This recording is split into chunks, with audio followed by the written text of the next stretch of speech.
So now we move on to the featured debate of the day, use of intraoperative neuromonitoring in parotid surgeries. I call upon Dr. Dushyant Manling sir for moderating the session. I also call upon the debaters of the day, Dr. Pareen Patel sir and Dr. Deepak Sareen sir. I request Dr. Dushyant Manling sir to give an introduction of the debaters for the session. So it is Pareen versus Sareen today.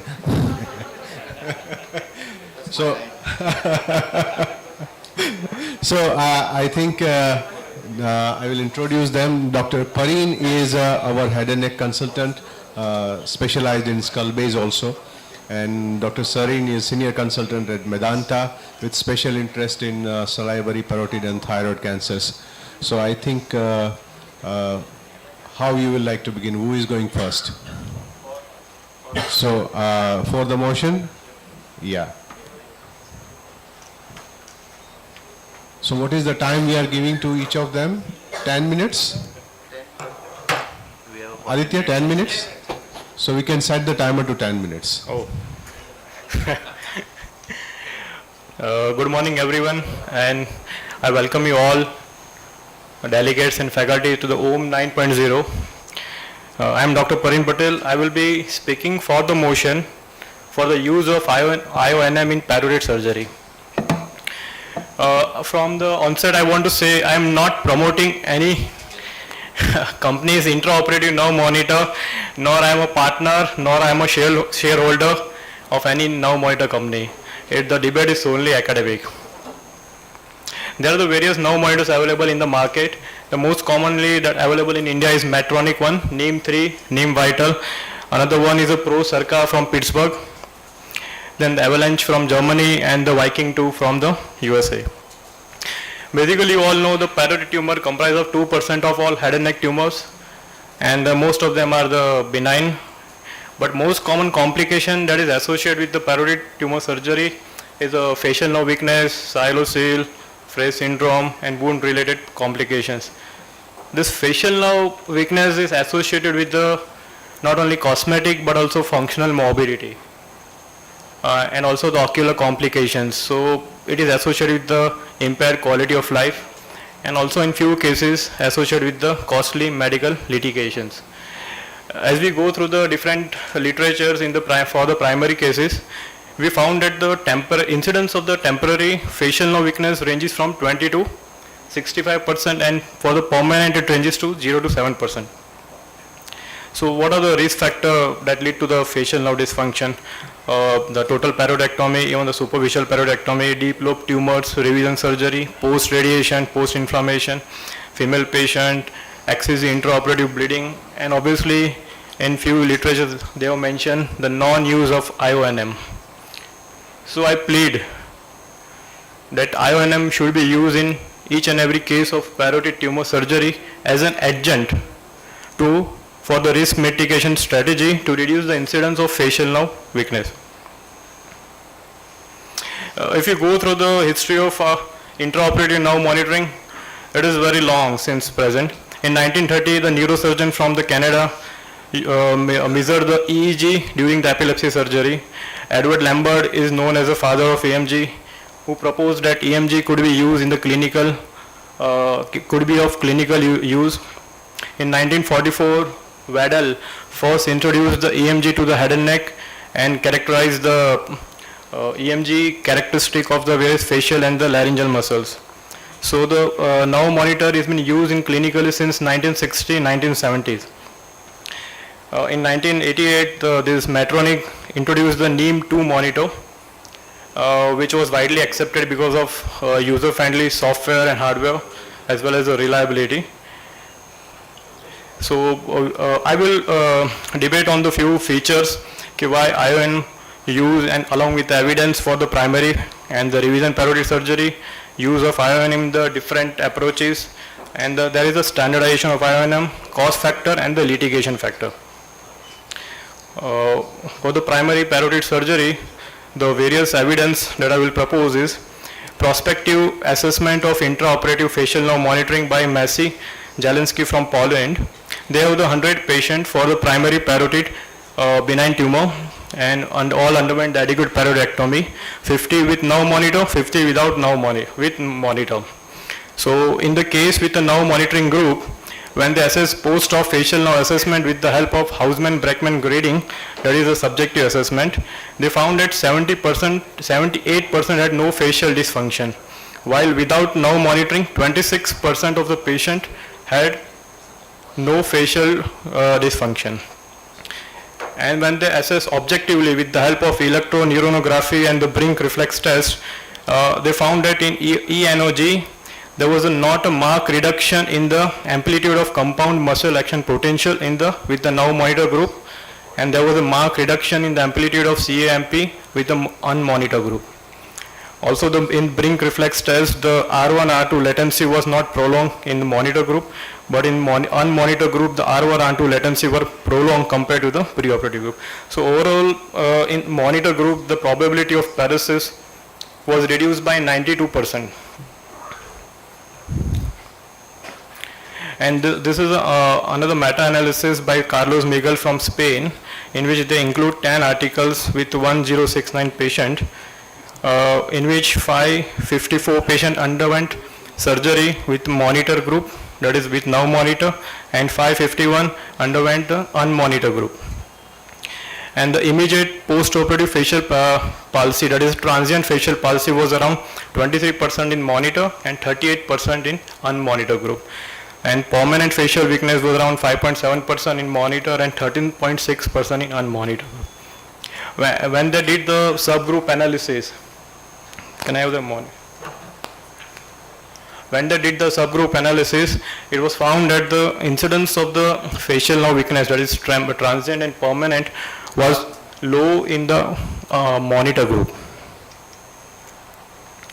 This is the same, another meta-analysis by Amit Sood in 2015, in which also they found that the monitor group has a low incidence of the transient as well as the permanent weakness, but there was no statistical difference between the permanent weakness in both the group.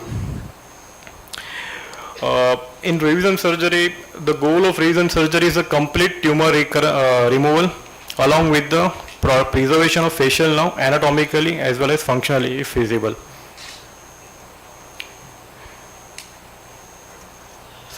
So identification and preservation of facial nerve in the recurrent cases is quite challenging, extremely difficult, and facial nerve, because the facial nerve is contained in the dense bed of the scar tissue, early identification with IONM definitely prevents the stretching and the trauma to the nerve.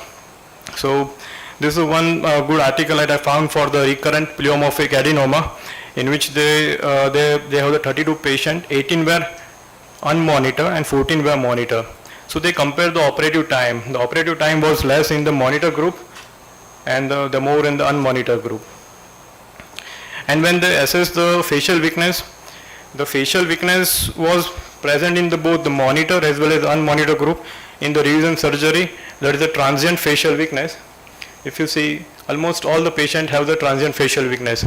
But in the monitor group, the grade of the facial weakness was low compared to the unmonitored group. And when they look for the permanent facial weakness, in the monitor group, there was no permanent facial weakness. But in the unmonitored group, there was still the permanent facial weakness was there. So this is a video that we saw yesterday of the revision parotid surgery. I would like to just play for a short duration. Can I have the control for the video? Yeah. Forward. Can I have the control for that?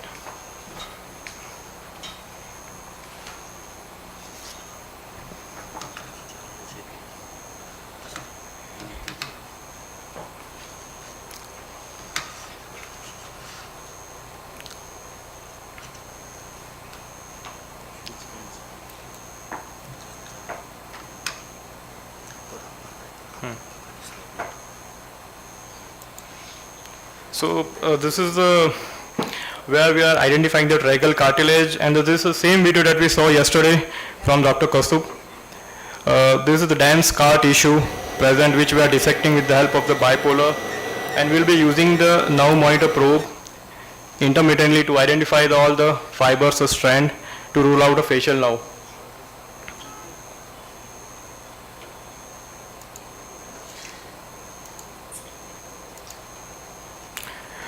Identification of anatomical landmarks is a must for any parotid surgery, and this nerve monitor is used as an adjunct to locate or fish the nerve in the dense scar tissue. Tracheal pointer, digastric muscle, sternocleidomastoid.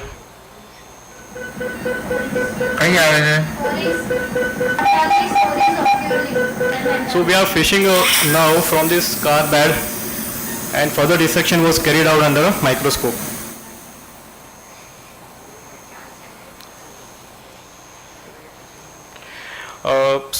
We also use the IONM for different approaches for the parotid tumor. Yesterday, Dr. KK sir showed the retrograde approaches to identify or the clearance of a parotid tumor recurrent.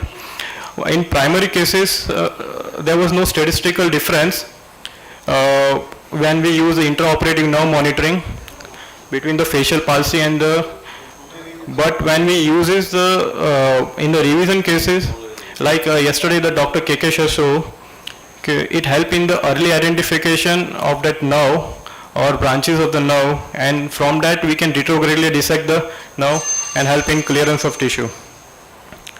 The same another approach that we saw is intraoral approach,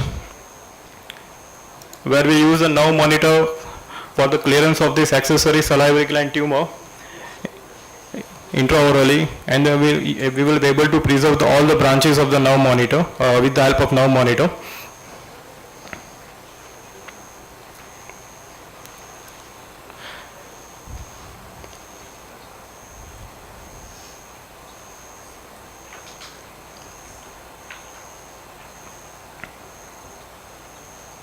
This is a 3-month post-operative scan, and we routinely use this fasciogram for the comparison pre-operative and the post-operative. I want to also present our data. From 2019 to 2017, we used to do the parotid surgery without nerve monitoring, and we have the 54 patient, in which there was a 63% as the immediate post-operative transient weakness facial without nerve monitoring group, and in the 28% with nerve monitor group. The permanent weakness without the nerve monitoring group was 11%, while the with nerve monitoring group was around 2.1%. So there was a debate whether the nerve monitoring was standardized or not.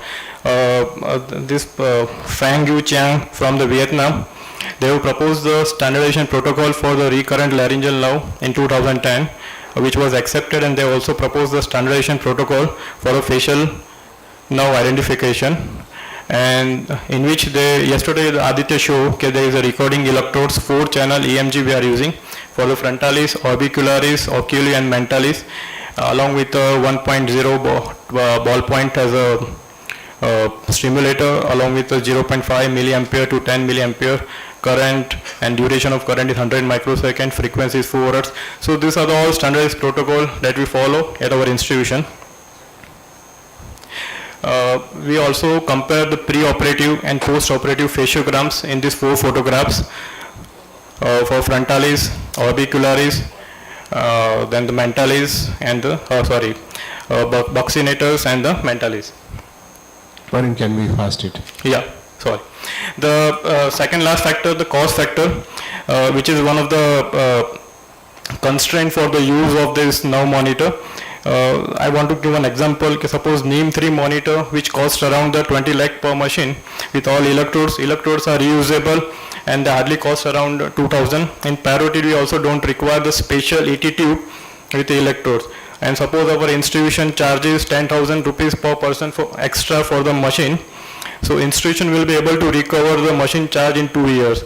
If we are doing 100 cases including thyroid and the parotid in a year.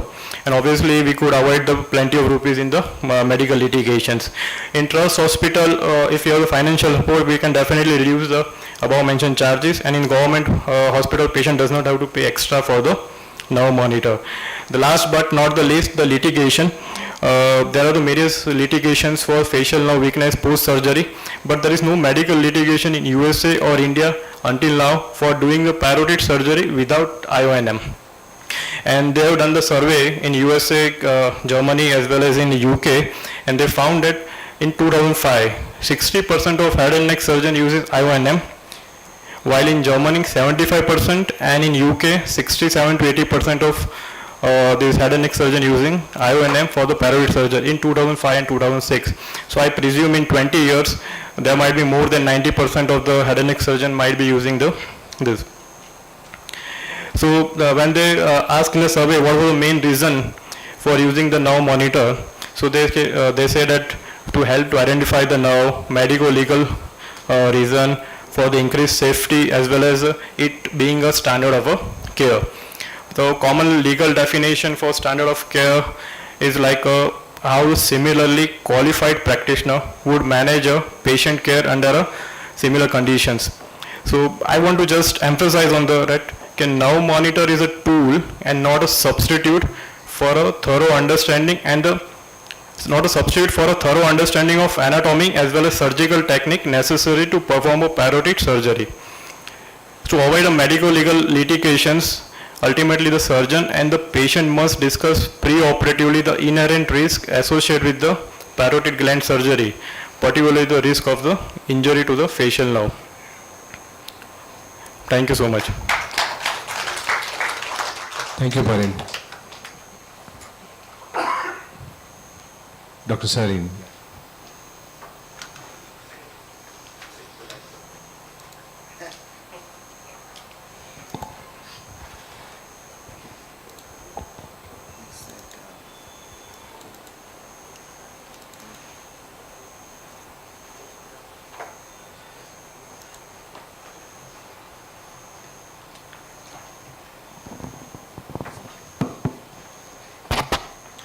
So you stole my line.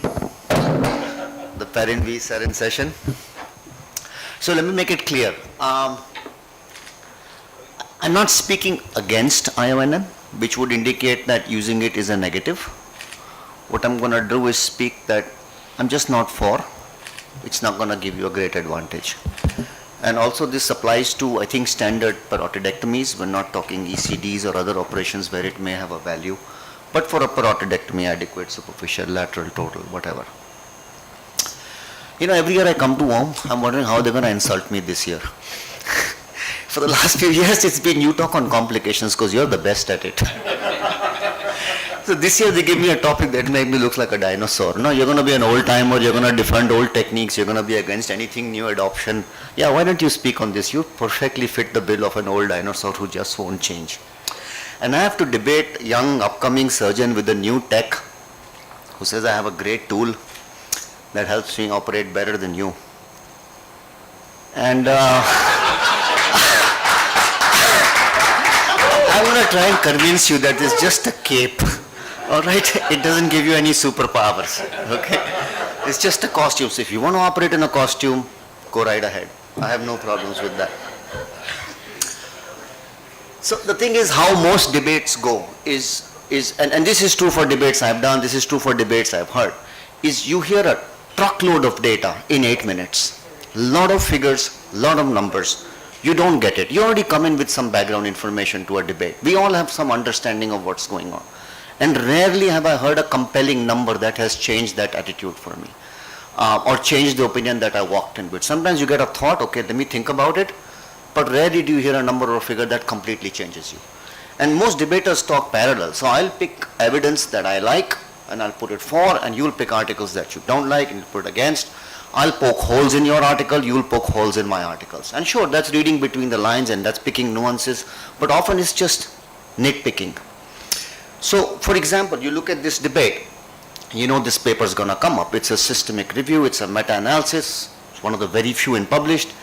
Parin talked about it, and he would say that there was significant difference in immediate and long-term facial nerve paresis in this, and I would tell you, no, in the only 2 prospective trials included in this, there was no difference. So it was all because of a lot of retrospective data.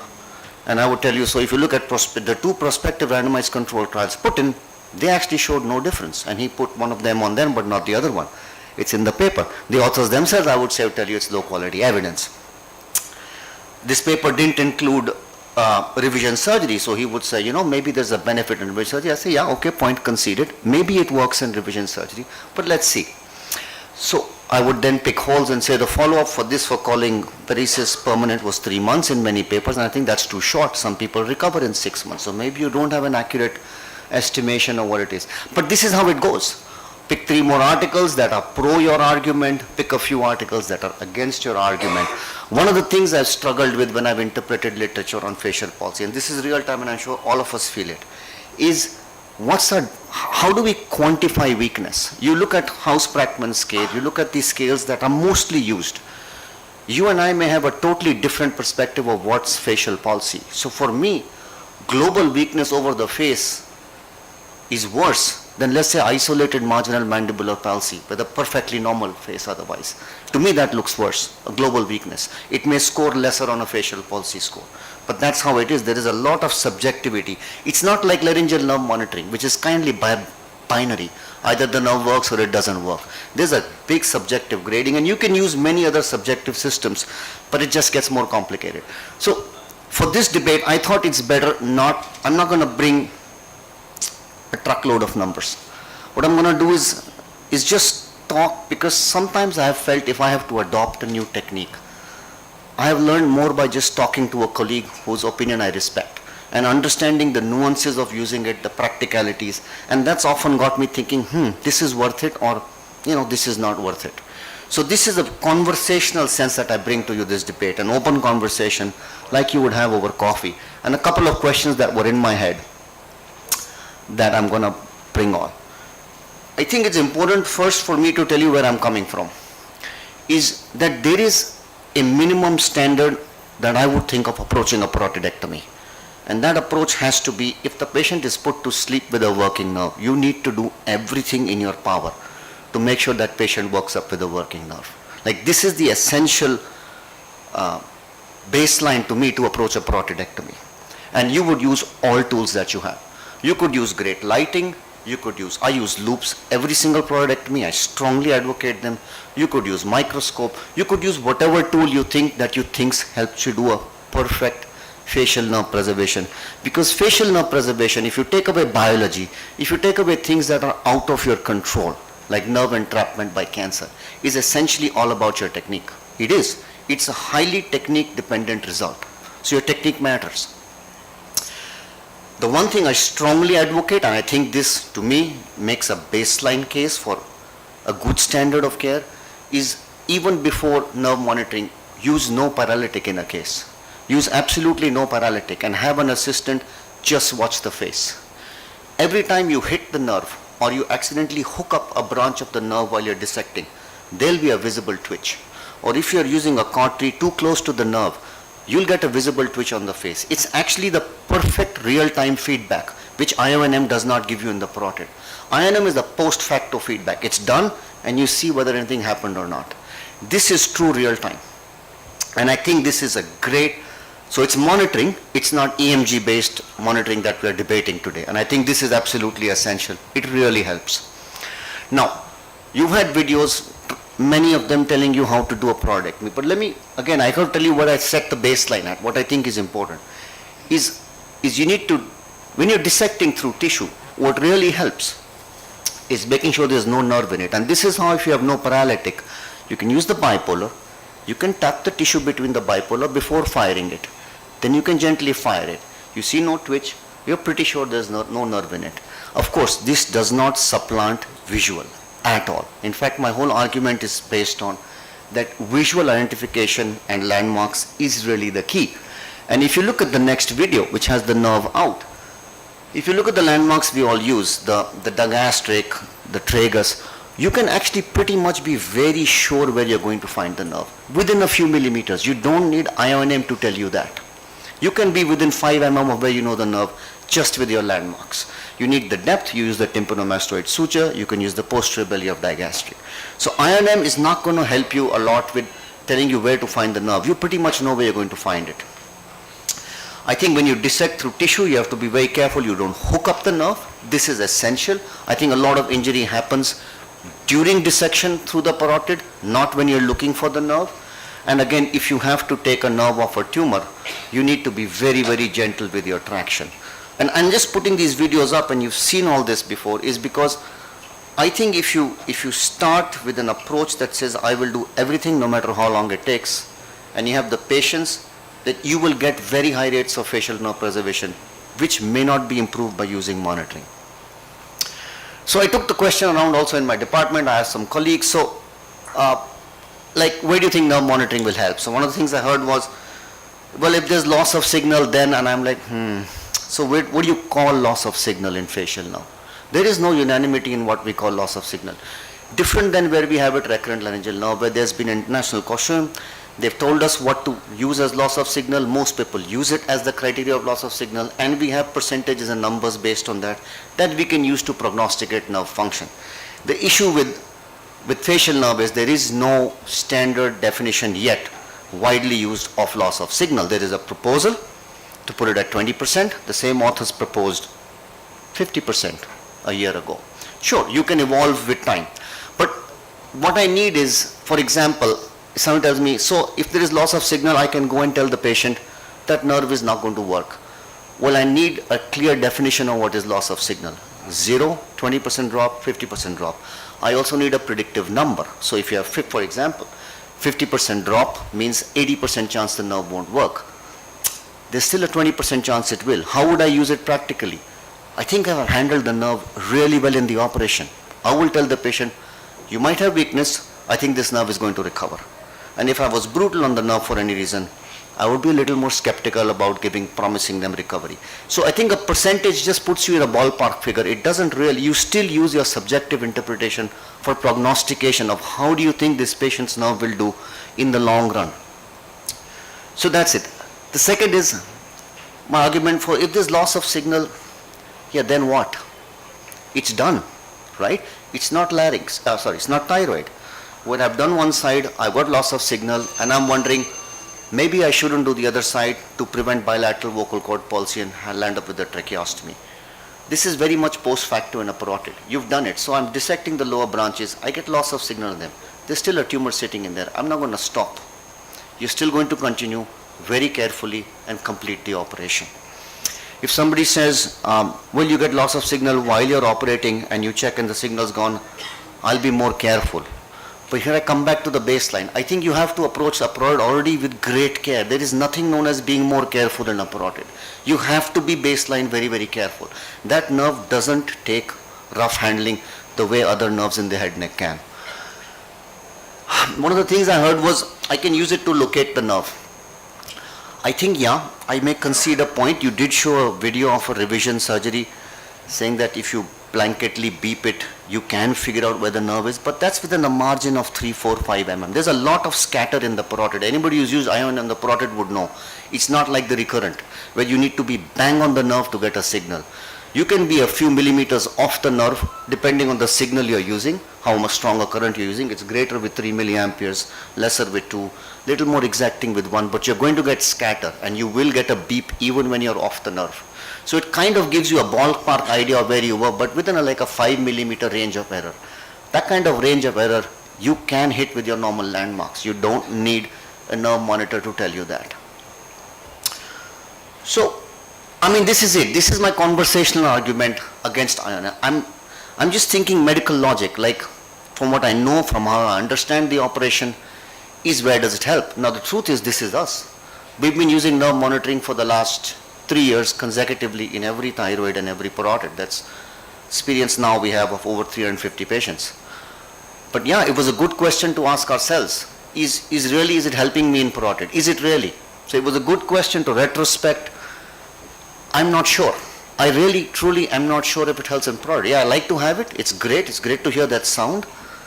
I'm not sure if the results are any different with the nerve monitor or without. And I don't think literature is clear on that yet. About a year after, this is my last slide, but it's again a thought I would love to share with everyone. About a year after I used nerve monitoring, we had used it for a year, we'd done about 100, most of them thyroids. and we didn't have a single nerve paresis. And I thought, is the nerve monitoring helping? Like, are we operating better? Are our results better because of monitoring? And I thought, and I put the argument, and I was talking to my colleague in the department, I'm like, you know what? I'm not sure if it's the nerve monitor that's giving me a better result. I think it's because I know I'm being monitored, I might be operating a little differently. And what do I say by being monitored? Now, let me tell you, when you use IONM in a thyroid in the OR, you do a V1 and you do your R1, and your nurse in anesthetist notes down V1 900, R1 800. You don't want that number to drop at the end of the case. Because 8 people in the OR can see, not great, huh? His R1 dropped by 50%. So I actually thought that, do I operate differently just because I know I'm being monitored? We know if you're being audited, your results change. Not because what the audit tells you, just because you know you're being audited. And that's the Hawthorne effect, is that people will behave differently if they know being observed. So yeah, it was just an argument I had in my head that whether it's the nerve monitoring which is helping or the fact that I know I'm being monitored which is making me operate different. I don't want that number to change. So I leave you all with that thought, and yeah, that's where I am. I'm ambivalent. I'm not sure in parotid surgery, if it really adds a lot to what we are doing otherwise. Thank you. Thank you, Deepak. Parin, you want any comments? Nice presentation, my debater. I just want to add, obviously you said, and I want to confirm it, there is no substitute to the good anatomical knowledge and meticulous surgery, but there is a definite gains in the total parodectomy, revision surgery, post-radiation, even the deep lobe tumors. So I know there is a lack of level 1 evidence or level 2 evidence for this IONM, but if you want to use for these difficult cases, you should be well versed with that and understanding. You should have the good understanding of false positive, false negative result of these now monitor machines, and after that only you can be, it will be useful for you to use during the difficult cases.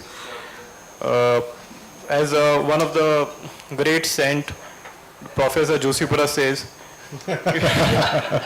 if you want to play in the test cricket, you have to play first class, Ranji, and then you have to play the test cricket. So I just want to pass a message to the juniors. Sir is using a nerve monitor since last 3 to 4 years, and he is happy with that. It is an institutional protocol. If you have it, then use it. If you don't have it, so you should have a good surgical and skills and meticulous skill to preserve all the facial nerve. It is just a matter of the cost factor. Thank you so much. Yeah. Now, first let me speak. Okay. So, Dr. Sarin, you want to add anything? Oh. Nahin. So yeah, I mean, debate is done, right? This is all off the record, right? I played my lawyer bit for the case I had to play. This is off the record. So you want to counter, Parin? Yeah, I will. Yeah, please. Yeah. So one of the things that I heard in my discussion was, but it will help you in revision cases because it's tough to find the nerve, and that's one of the proposed uses. And I was like, yeah, what if Parin asks me that? I'm like, baat to theek hai. But we heard incidents yesterday that in revision cases, temporary paresis is 90 or 100%. It's almost always there. And I was going to ask him this. So how many times in a revision case, because these are nuances you pick up by talking to colleagues who are using it, that you are unlikely to find in just reading literature. How many times in a revision case have you actually just not found the nerve? Corollary, you've cut it without realizing you've cut it. Or you've seen that happen and you felt in retrospect, if I had the nerve monitor, maybe this wouldn't have happened. I have one case in my career that I think about. I wish I had the nerve monitor, which was 10 years ago. It's a different case. But I was going to ask him, like, have you ever thought about it practically? That, you know, I saw the nerve being cut and if you had the nerve monitor, it wouldn't have happened. Yeah, definitely. So similar incidents I had 5 years back when I was operating in the government hospital. It was a redo surgery and the patient was operated 5 to 6 years before that. And at that time, I didn't have that nerve monitor in the government hospital. So all the scar tissues and dense fibrosis, I could not recognize the nerve also. So that from that point of view, I realized, no, I should definitely have the nerve monitor, at least for the revision cases. And if you see there is a difference between the benign revision cases and the malignant revision case. In malignant recurrent cases, 50% of them have the distant mats or unresectable. And out of that resectable, 70% will have the advanced disease of presentation, skin infiltration, mandible, or the nerve infiltration, in which we need to resect the nerve. The advantage of that nerve monitor in that revision cases will be to identify the proximal and distal ends, tag them, and we can use for the So I think I will try to summarize the things here, because otherwise it will not end. Yeah. So I will take question afterwards. I will do it afterwards. So Dr. Pareen has emphasized that it is like driving a car with a GPS, but you need to know how to drive the car, because GPS will guide you, but it will not drive the car for you. So at the end we have to understand, and Dr. Sareen also endorsed that, is that surgical skill is most important.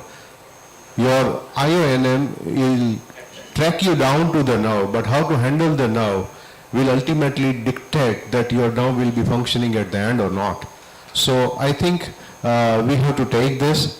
At the same time, you have to know how to use this instrument, because as many of us will agree to it, that we started using it for thyroid, we started using loops for the operating. We were very reluctant initially. We started using laparoscopy. We were reluctant initially, but slowly we learned the lobes, and then it helped us. So use it in benign cases where you are really well-to-do. You are sure that even if the technology fails you, your skill will not, and you learn the ropes, and it will help you ahead. I think as all the new technologies come and go, we titrate their use in the form of, does it help to reduce the morbidity, the cost, or it helps in the ease of surgery, vis-a-vis, does it cause any financial burden or the harm? And I think we have to also take into account the mental wellness of the surgeon while operating these cases. I think it is surgeon who is never in the picture of all these studies, and it is patient and the outcomes which are in the studies every time. So we have to take in care that how many hours or how many years of surgeon's life is getting deducted from this adrenaline or all the hormones which surges out when he is operating, and when after the surgery the patient asks him that why my facial is not functioning. So we have to take in account everything, and I think at the end I would like to conclude that it's a good adjunct to use, and my both debaters will agree to that. Try to use it regularly. Try to talk with your institute that there is no financial extra burden which is unbearable to the patient, and make a in-between thing that they don't shed extra money, very much extra money, and it helps the surgeons also. And while you will be using it, you will be able to form your protocol and see that where you can use it, where you can avoid it, and you will learn down the line. But it's a technology, it has come into the play because it is helpful somewhere, and it's on us to extract the best out of it without doing much harm. I think I will conclude there. Just one comment to make.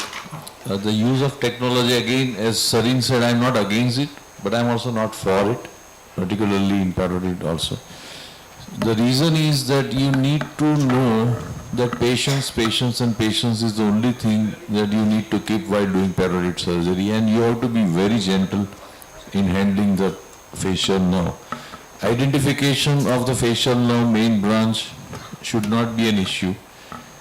At the same time, when you are doing redo cases, you must know the other techniques of identifying the other branches of facial nerve. You need to know the antegrade the inferior, as Dr. Ravi Dev and Vijay and everyone has mentioned.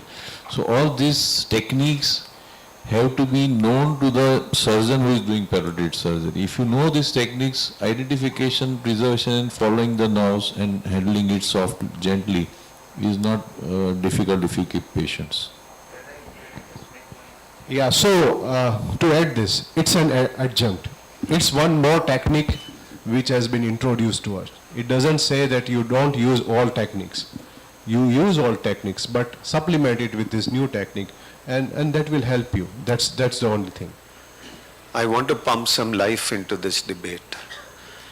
I've heard these discussions 100 times. Use it again and again. Be ready. So in a difficult case, it doesn't add to costs. I want a show of hands. How many of you all at the end of feel we must have the IONM with us? So that's only half the house. What about the others? You all don't operate or you all don't want it? How many don't want it? How many don't want it? So not done too well, the debate. We've not made a clear opinion. That means half say we want, half say we don't want. Rajendra, you never use IONM? Never. So maybe I've seen more summers. He doesn't use in thyroid also. But that's okay, We not have bad. randomized trial going on. Not bad, because if you look at access to healthcare, technology increase costs and make healthcare more unaffordable rather than making it more comfortable. So he's got a point as well. Now I've seen many a summer more than most people in this hall. And I'll make my comment at the end. IONM, whether you have or you don't have, do as many randomized trials as you want. Have as many meta-analysis as you want. There'll never be a conclusion. The incidence of damage is low, and to show that difference in technology is very, very difficult because your endpoints are soft. They're not survival. There's nothing. It's recovering. So it'll never come. But I'll tell you, and I always think of IONM when I go for an early morning walk. If I have a stick in my hand, I feel more secure. The dogs don't bark. They never bit me. So IONM is like that. Have it with you, use it a little bit, and it'll add some amount of safety. And I'll tell you where I use it. Deepak, since you talk to people and make your decisions, when I'm operating, sometime you come across issue where you have a doubt in your mind whether it is or not there. At that time I touch where I've got a branch, it beeps. I touch where I want to dissect, and then I dissect and divide that area. It's not post facto. For me it is before. You use the word post facto. I use it before. And that speeds up my surgery a little, and I feel a little more reassured, and then I perform better for the rest of my surgery. So I think we all must have it. Keep it with you, but like Rajendra, don't totally bank on it.